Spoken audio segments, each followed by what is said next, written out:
Muy buenos días, miembros de la familia. Una vez más, tenemos el privilegio de reunirnos para estar expuestos a la palabra de Dios. Pero para que esto venga a ser efectivo, asegurémonos que estamos sin pecado.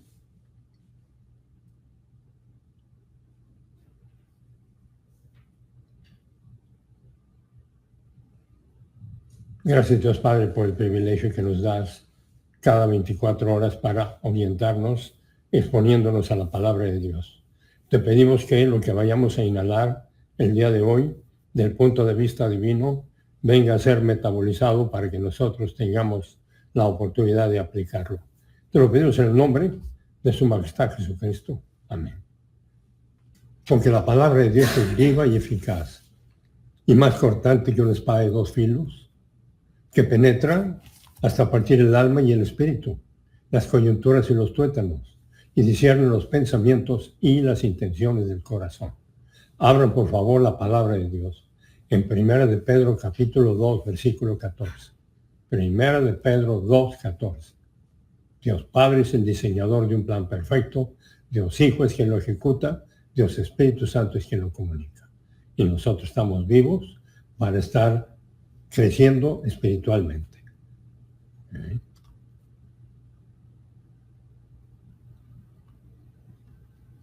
Y con eso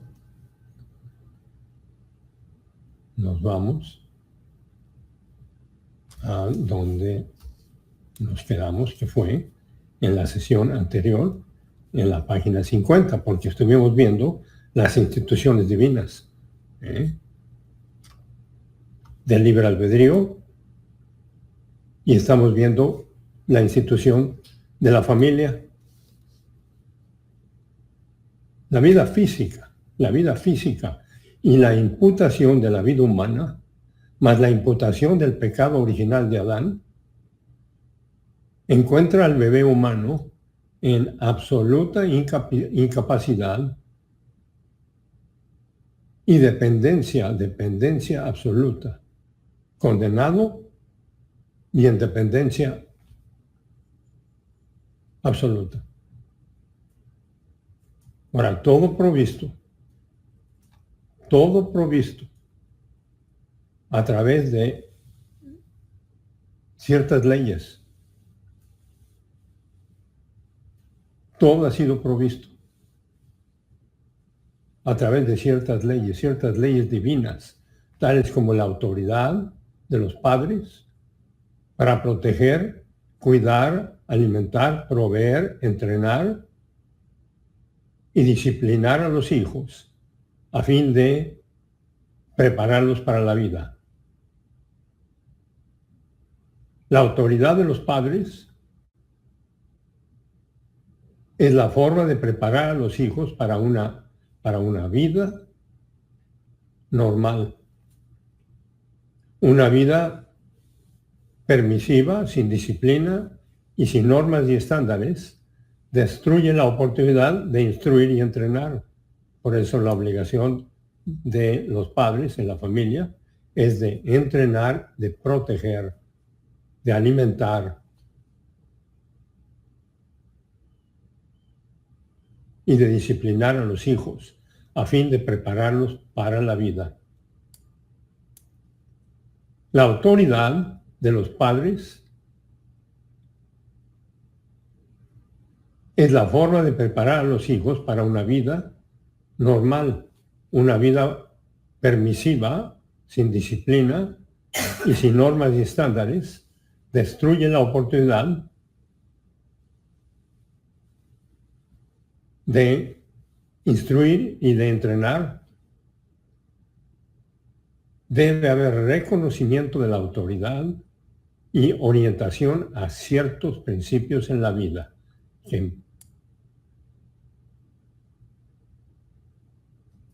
La expresión más alta de amor en los padres es la inculcación a través de medios disciplinarios.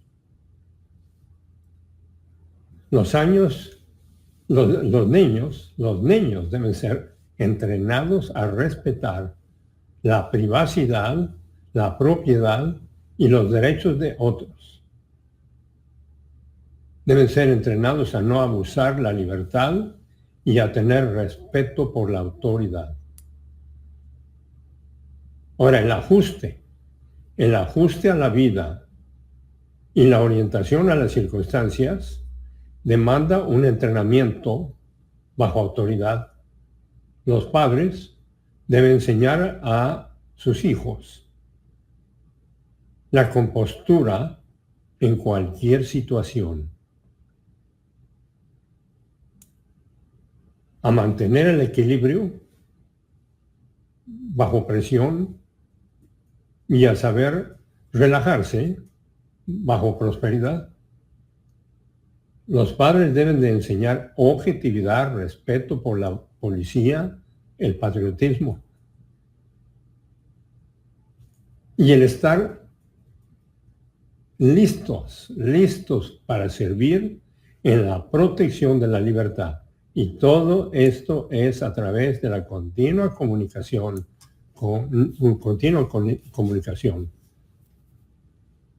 Los padres cristianos deben también evangelizar y proveer un entrenamiento doctrinal a sus hijos. Deuteronomio 6, 6 a 9.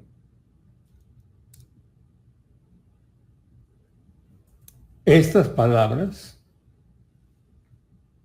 que yo te mando estarán en tu corazón. 6, 7. Las repetirás a tus hijos y hablarás de ellas estando en casa o andando en el camino, cuando te acuestes y cuando te levantes. Deuteronomio 6, 8. Las atarás a tu mano como señal y estarás como frontales entre tus ojos. Y estarán como frontales entre tus ojos. Y en Deuteronomio 6, 9, las escribirás en los postes de tu casa y en las puertas de tus ciudades. Deuteronomio 7, 9. Reconoce pues que Jehová tu Dios es Dios, Dios fiel, que guarda el pacto y la misericordia, el amor que no falla, para con los que le aman y guardan mandamientos hasta 1000 generaciones. Ahora, la disponibilidad de los padres, la responsabilidad de los padres es el inculcar el respeto por la palabra de Dios, la enseñanza de la doctrina bíblica, más el reconocimiento de la autoridad del comunicador. Esta es una responsabilidad más allá de tu responsabilidad bajo las leyes del establecimiento, bajo las instituciones divinas. Lo que nos lleva a la institución divina número 4, que es el nacionalismo. Si todo el género humano estuviera bajo el gobierno de un poder, antes del milenio, este se autodestruiría. El internacionalismo es considerado por la palabra de Dios como parte del cosmos diabólico. Punto B. Para perpetuar al género humano y tener la historia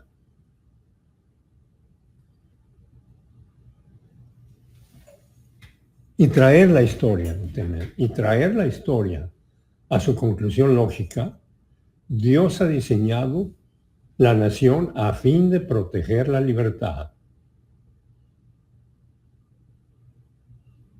La libertad y los derechos de un número X de la población del planeta. Para eso están las naciones. El libre albedrío, la familia, la nación. Y a esto le llamamos internacionalismo, pero el internacionalismo no es parte del programa para perpetuar al género humano. Porque en el internacionalismo solamente un lenguaje debe ser reconocido en una nación, en el mundo, pero bajo el nacionalismo solamente un lenguaje debe ser reconocido en una nación. Con el juicio divino de las Naciones Unidas, original en la Torre de Babel, el género humano fue entonces dividido entre naciones. Esta división fue originalmente basada en normas raciales, geográficas y lingüísticas. Ahora, en cuanto al género humano, continuó en la historia, las verdaderas distinciones raciales fueron desapareciendo, por lo cual la pureza racial es un mito, excepto en áreas muy prístinas, muy atrasadas. La raza es utilizada por los políticos para crear falsos argumentos. La información de la nación judía, la formación de la nación judía, estableció el estándar perfecto de lo que la entidad nacional debía ser. La prueba bíblica del nacionalismo está autorizada por Dios y es encontrada en Génesis 10:5. A partir de estos fueron pobladas las costas de las naciones, según sus territorios, cada una según su idioma, conforme a sus familias y a sus naciones. Deuteronomio 32:8. Cuando el Altísimo repartió heredades a las naciones, cuando separó a los hijos del hombre, estableció las fronteras de los pueblos según el número de los hijos de Israel.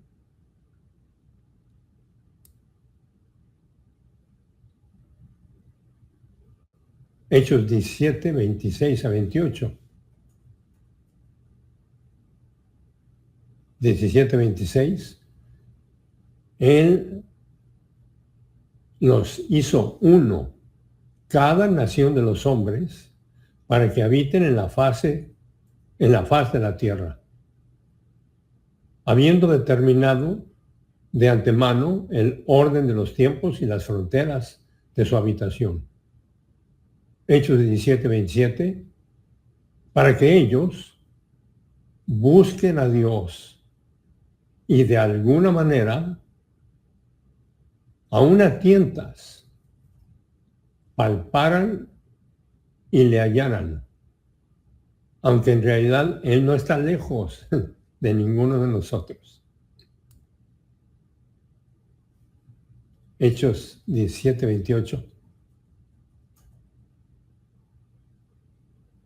porque por Él vivimos, nos movemos y somos, como también han dicho algunos de sus poetas, porque también somos linaje de Él.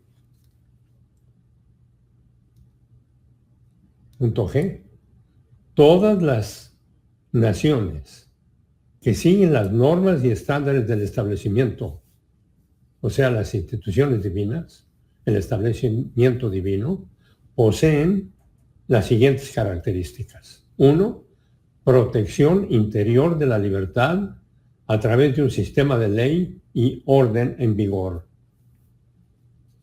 Jurisprudencia donde una persona es inocente hasta que sea probada culpable, donde solamente el propio testimonio es permitido y donde el testimonio de terceros debe de ser corroborado por otro testigo y donde no existe doble castigo, donde el ser juzgado 2 veces por la misma causa, por la misma defensa, no existe.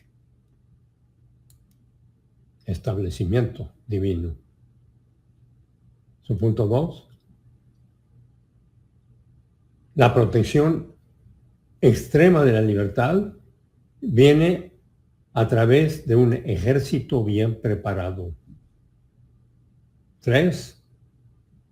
Un gobierno de cualquier categoría debe proteger a las 2 categorías de libertad en la historia humana.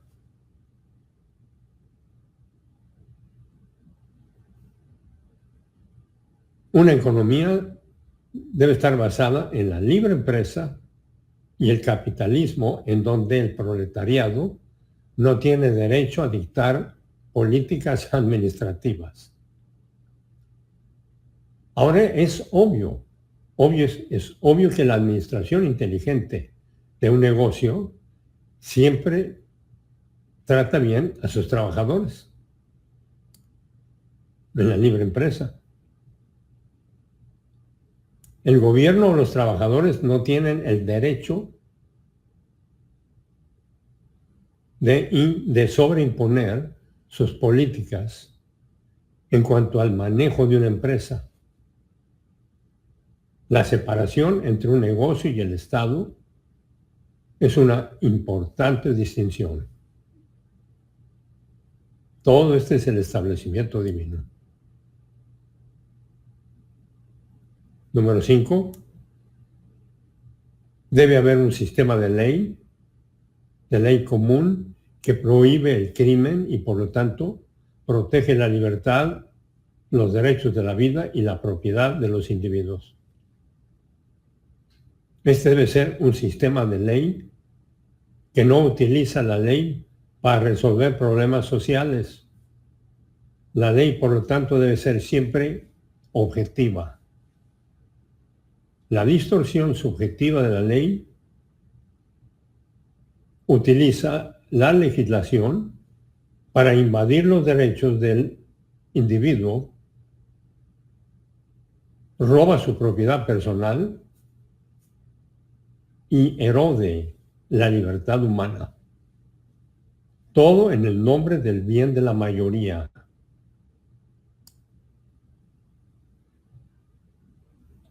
Su punto 6. Debe haber una cultura común que refleja la vida espiritual, la moral, el espíritu de equipo, la nobleza, el patriotismo y la integridad de una nación a través de su literatura, su arte, su música y su drama, su propia cultura. 7. Debe haber un sistema de gobierno que funciona bajo su poder sin abusar su poder o destruir la libertad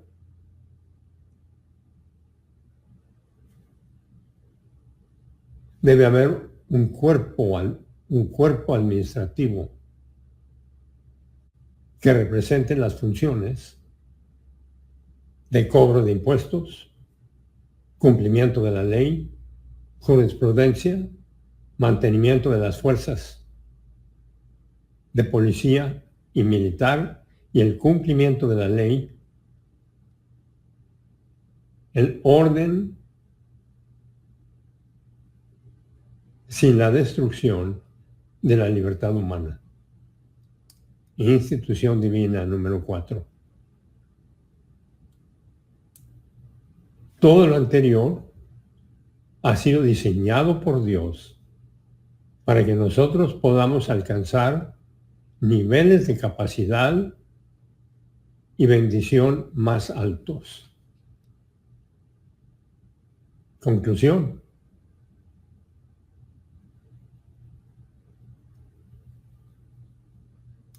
Cada institución divina se relaciona con el género humano en general. La nación, el matrimonio, la familia. Cada institución divina se relaciona con el género humano en general. No es para creyentes solamente. Del creyente se esperan los estándares más altos. Por lo general, para la preservación de la humanidad, tenemos 4 instituciones divinas. Dios creó la mujer perfecta y ordenó el matrimonio donde un hombre y una mujer se unen en el matrimonio. La institución divina del matrimonio es monógama y la autoridad es el hombre. La familia está compuesta de hijos. La última autoridad es el hombre, pero la mujer está incluida en la autoridad como madre. Todos los mandatos en la palabra están dirigidos hacia el hombre. Punto D. La entidad nacional es gente viviendo dentro de un perímetro definido de fronteras, bajo un lenguaje común, separando una unidad de otra, para que un grupo no domine al otro o destruya al otro o cree un sistema de tiranía. Por lo tanto, hay una autoridad en cada institución. 1. La autoridad de la primera institución es la voluntad. La autoridad de la segunda institución es el esposo. La autoridad de la tercera institución de la familia es los padres, en donde la autoridad final es del hombre. La autoridad de la institución divina de la nación, entonces, es el gobierno. La protección de la libertad y la privacidad de los ciudadanos demanda la libertad, como es ilustrado por los 10 mandamientos. La protección de la libertad humana en la entidad nacional, entonces demanda un sistema de policía para hacer que la ley se cumpla, para proteger la libertad de enemigos externos. Para eso debe de haber una institución militar. Su punto D. Debe haber libertad para comunicar el Evangelio a personas de la entidad nacional. Debe haber libertad para comunicar la información necesaria para la vida después de la salvación, a fin de que el creyente pueda escoger por o contra la vida espiritual única de la historia humana.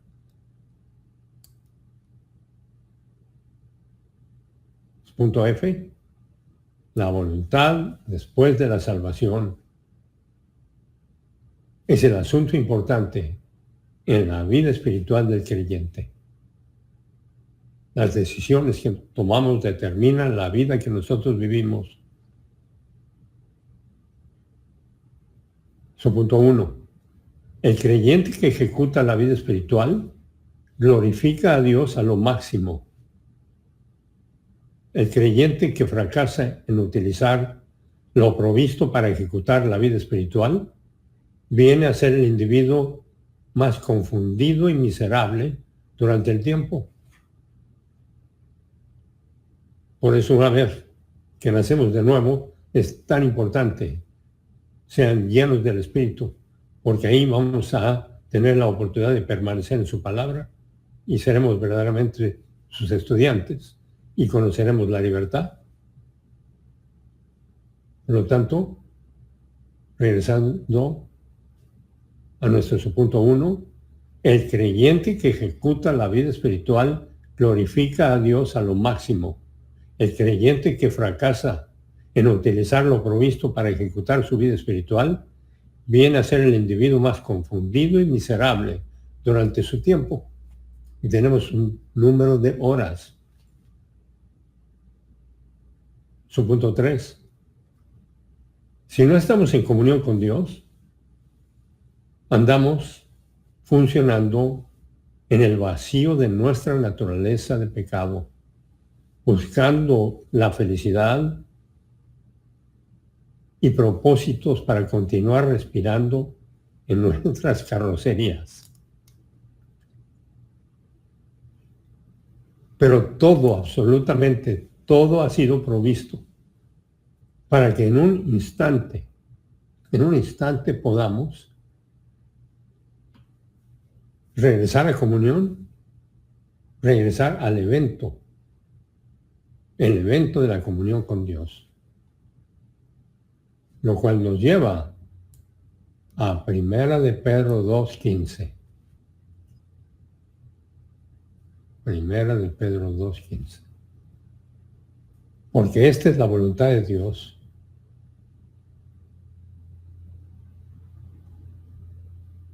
que haciendo bien ustedes hagan enmudecer la ignorancia de los hombres insensatos, teniendo la oportunidad de producir el bien, o sea, obras buenas en la energía del Espíritu.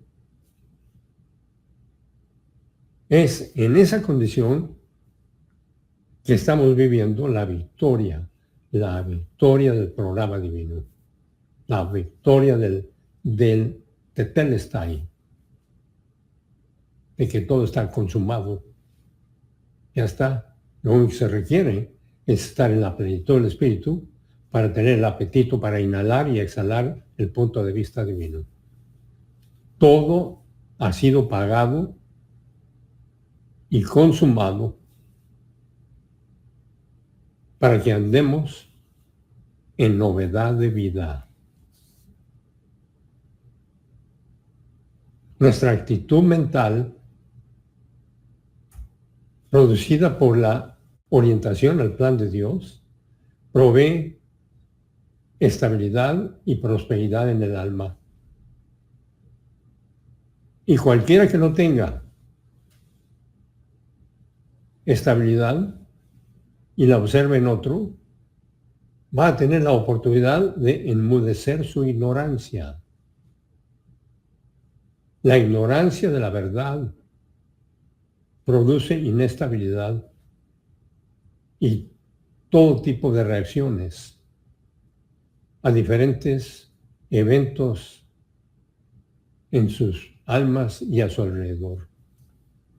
Pero su ignorancia puede ser enmudecida por la estabilidad que observe en el creyente que esté funcionando en máxima estabilidad, inhalando y exhalando la palabra de Dios. La prosperidad y la estabilidad que cuentan en la vida se vive en el alma sin importar las circunstancias. Máxima adversidad, mediana, máxima prosperidad. Todas estas circunstancias son para estar funcionando como lo que somos para Dios, nunca para nosotros o para otros, aunque durante el día lo vamos a estar haciendo en numerosos puntos del día o todo el día. Y por eso es que tenemos el número de emergencia cuando salimos de comunión. Primera de Juan 1:9, 1:9. Sí, citamos nuestros pecados.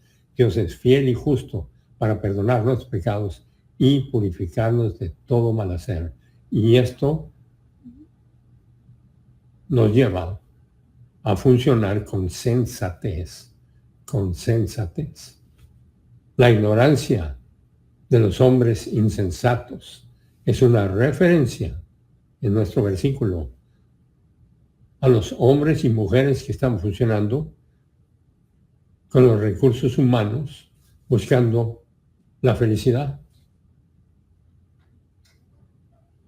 La verdadera felicidad es producida por la función del Espíritu Santo, descansando en el plan divino, encarando cualquier circunstancia y dando gracias por la oportunidad de continuar activos y vivos para obedecer el mandato. Cualquier circunstancia no es más que una oportunidad. Lo importante es que, en resumen, todo depende de nuestra actitud mental. Todo depende de nuestra actitud mental. Somos lo que pensamos. Y hay que estar continuamente repitiéndonos esto. ¿Ok? Y eso es lo que me llevó a traer en el menú la doctrina de la actitud mental.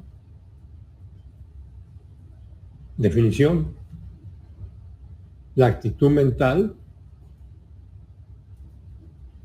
es la función del pensamiento humano. Tu actitud mental se basa en lo que tú piensas en cualquier momento. Por consiguiente, el pensamiento es el campo de batalla del alma. El pensamiento es el campo de batalla del alma. La vida de cada creyente reside en su actitud mental. La vida de cada creyente se determina existencialmente por dos principios: lo que piensas y lo que decides. Lo que pensamos y lo que decidimos. Su punto 1. La actitud mental del punto de vista divino es parte de la delegación más grande de poder divino. Es parte de la delegación más grande, discúlpenme, de poder divino.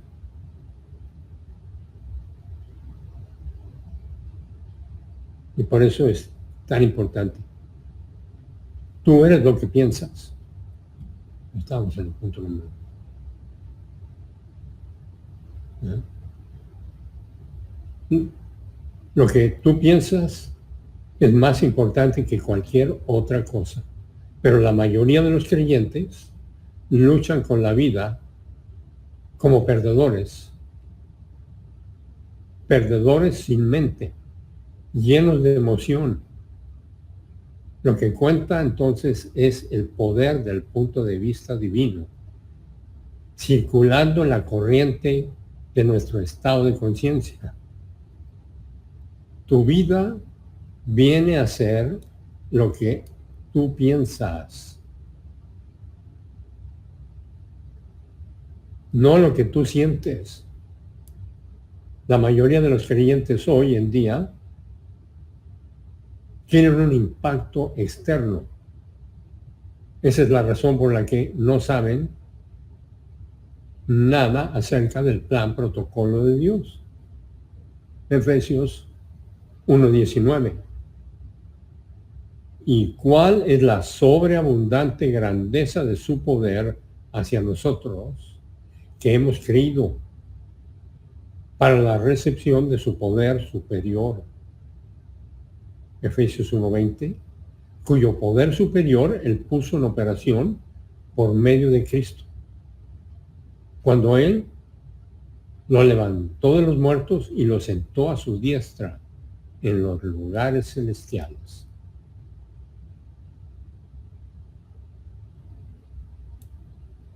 El creyente promedio es un ignorante y ni siquiera sabe algo acerca del poder superior o cómo Dios ha delegado este a nosotros a través de la mente de Cristo, del pensar de Cristo. Nosotros todos los días tenemos una cantidad enorme de actividad emocional sin una gota de prudencia, que es la palabra afron, sin pensar objetivamente, teniendo pensamientos, sin tener pensamientos doctrinales. Esto es consecuencia de que hoy en día se está enseñando muy poca doctrina. Nadie puede pensar doctrinalmente por ti. La delegación del poder divino depende de la rehabilitación después de la salvación. Esa es la rehabilitación epistemológica a través del AGP, del aparato de la gracia para la percepción. La delegación del poder superior viene a nosotros por medio del pensar con la palabra de Dios metabolizada que circula en la corriente de nuestro estado de conciencia. Este sistema de pensar llamado doctrina bíblica produce una actitud mental de punto de vista divino,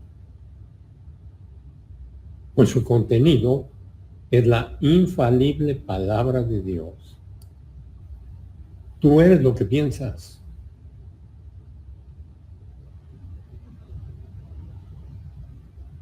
Eso es en realidad tu persona, no lo que tú pareces ser por fuera, no cómo te vistes o te arreglas, sino lo que sucede dentro del tú, lo cual no se ve, o sea, dentro de tu alma. Tú no siempre eres lo que pareces por fuera. Algunas veces puedes ocultar tus pensamientos, algunas no. Nosotros podemos desarrollar gran habilidad en el encubrir y en la práctica de la hipocresía. El verdadero tú es el contenido de tu alma. Proverbios 23:7. Porque como piensa dentro de sí mismo, así es él. Él te dice, come y bebe, pero su corazón, su lóbulo derecho, no está contigo. Porque resiente lo que está haciendo para ti. El alma es el lugar donde tú piensas o no piensas. De ahí que tú debe ser lo que piensas, porque eso es lo que eres. De ahí que tú eres lo que piensas. La personalidad no es la verdadera persona. Lo que tú piensas es la verdadera persona. La doctrina bíblica es el pensamiento o la mente de Cristo. 1 Corintios 2:16. Porque ¿quién, refiriéndose al racionalista y al empirista, quién ha conocido por experiencia, escuchando y concentrando el pensamiento, la mente del Señor, para que éste le instruya? Nosotros no le instruimos a Él, Él nos instruye a nosotros. A través de la formación del CME, del conocimiento mental espiritual. Dios nos instruye a través del pastor y del Espíritu Santo. Pero nosotros continuamos teniendo el pensamiento de Cristo disponible. Ahora, la delegación del poder divino a cada creyente de la edad de la Iglesia es la doctrina bíblica metabolizada y desplegada en la línea frontal de ataque del alma. La delegación del poder divino incluye a el contenido de lo que piensas, o sea, la doctrina bíblica, con énfasis en la doctrina del mysterium, o sea, de lo que no era conocido de la era de la Iglesia, porque no es algo misterioso, es algo no conocido, porque es la traducción de la palabra mysterium en griego. El contenido de lo que se piensa, que es la doctrina bíblica, con énfasis en la doctrina mysterium de la edad de la Iglesia.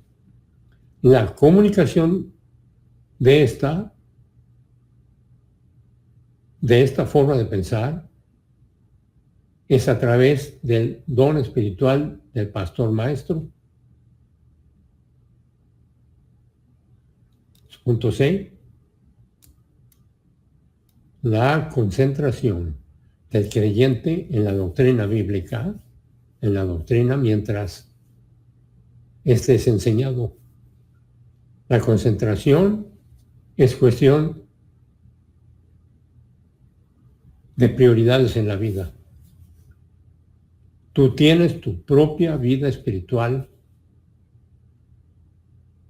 y tienes que ser motivado por tu propia vida espiritual. Vivir tu vida espiritual es pensar el punto de vista divino. Todas las formas de adoración son exámenes de tu concentración en la vida. La concentración en la enseñanza bíblica refleja 4 cosas en tu vida.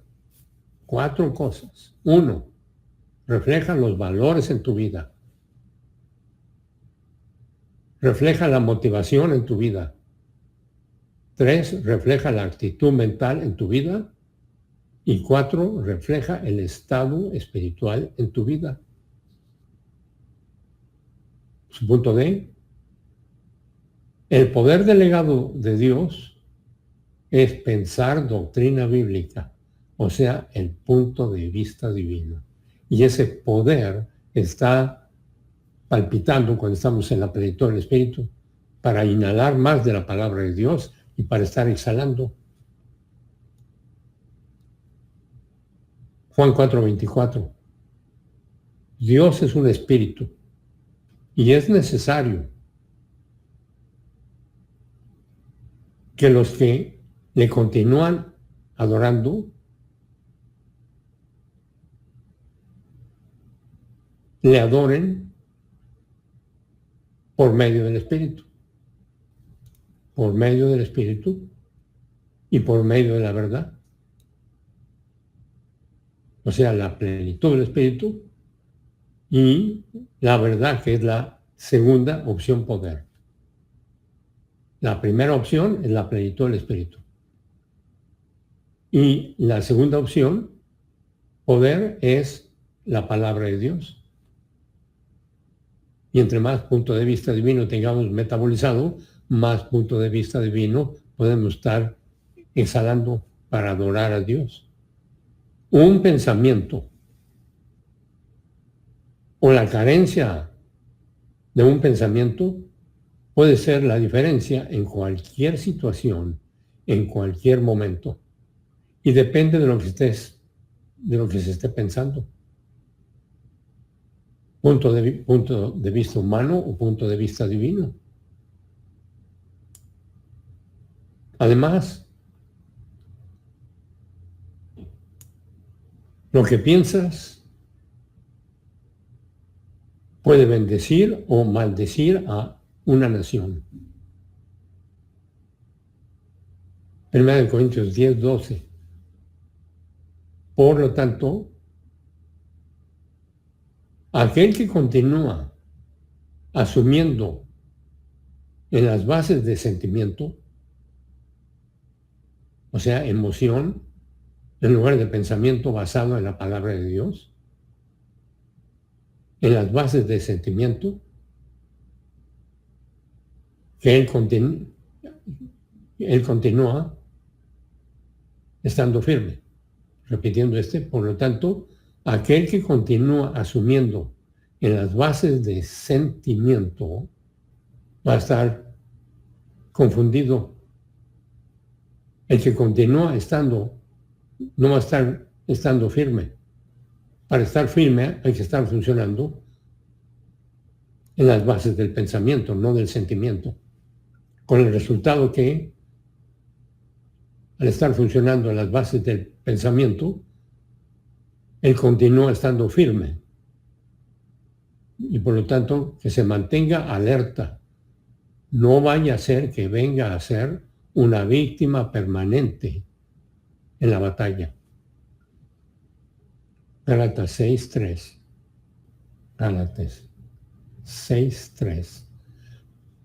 Porque si alguien sigue presumiendo, o sea, piensa subjetivamente, supone que es algo cuando sigue siendo nada, que es la verdadera perspectiva de la gracia, y continúa haciéndolo, él se engaña a sí mismo, porque el pensar puede ser la aplicación de la palabra de Dios a la vida o la aplicación de la arrogancia y la ignorancia, lo cual es el punto de vista humano. La diferencia de vivir en el sistema cósmico o de avanzar hacia la madurez depende del pensamiento de tu alma. Nosotros somos lo que pensamos. Pensar cae en dos categorías para el creyente: el punto de vista divino y el punto de vista humano. El punto de vista divino es es la doctrina bíblica, la palabra de Dios en tu alma. El punto de vista humano, el cual proviene de la vida en el sistema cósmico y la función bajo la política de Satanás, de bien y mal. El punto de vista humano es el pensamiento del creyente que ha rechazado la doctrina bíblica o la ha descuidado. Por eso, ese es el pensamiento de un creyente carnal o que está retrocediendo. La arrogancia impide la función del punto de vista divino. Y con eso terminamos esta sesión. Gracias, Dios Padre, por el continuo privilegio que nos das de exponernos a toda esta información para que ésta sea metabolizada y aplicada. Te pedimos que esto suceda en nombre de su majestad Jesucristo. Amén.